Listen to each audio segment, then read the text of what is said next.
Linda Holtzclaw.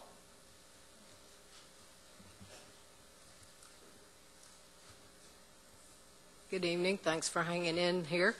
If you'll give us your name and address for the record, and you have 5 minutes. Linda Holtzclaw, 7726 Trophy Run Lane, Knoxville. I can't believe we're even talking about charter schools in Knox County. As a public school teacher, a parent, and a taxpayer, I am highly concerned that a public school board and public school superintendent would entertain the idea of a privately financed charter school in Knox County.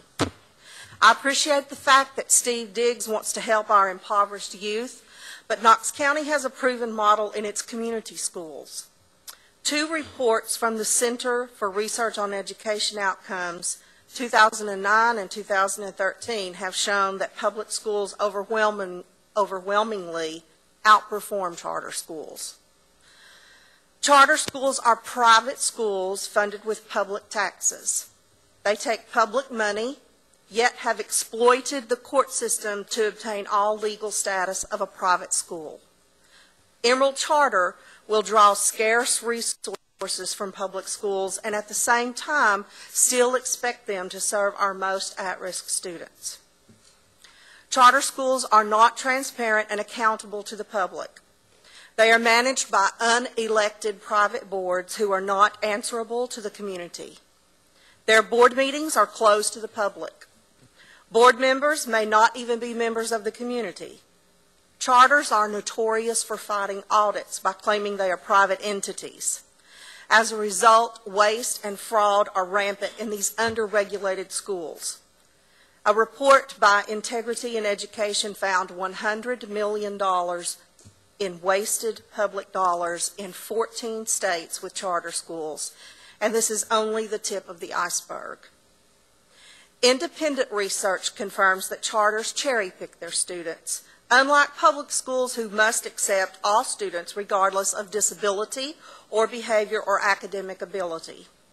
Charters consistently discriminate against children with disabilities, children who do not test well or who do not fit into inflexible discipline policies. Children with disabilities may be accepted to bolster enrollment, but are expelled or counseled out after BEP funds are distributed, funds that do not follow the student back to the public school. Charters have notoriously high suspension rates, which are worrisome to parents and professionals. Charter schools rely on shady methods to shape their student populations. Marketing brochures only in English to discourage parents of ELL students from signing up, and marketing that emphasizes college prep and rigorous curriculum to attract higher achieving students. As we are already facing a budget crisis, we cannot afford to finance a charter school for less than 0.01% of Knox County students. We cannot afford to bleed our public schools dry to support this charter. This is public money that could be and should be going to public school children.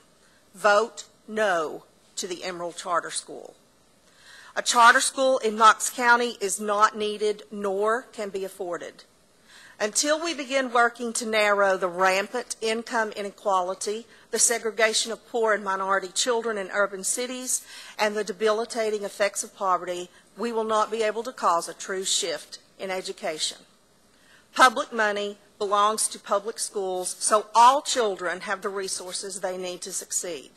That way they can help every child instead of a chosen few. People who have no expertise in education need to stop pretending they are experts in education. Many of you have publicly declared you would not support a charter school. We don't need a charter school, we can't afford it, and taxpayers don't wish to pay for it either. Vote no to the Emerald Charter School. Thank you. Thank you. Ann Loy.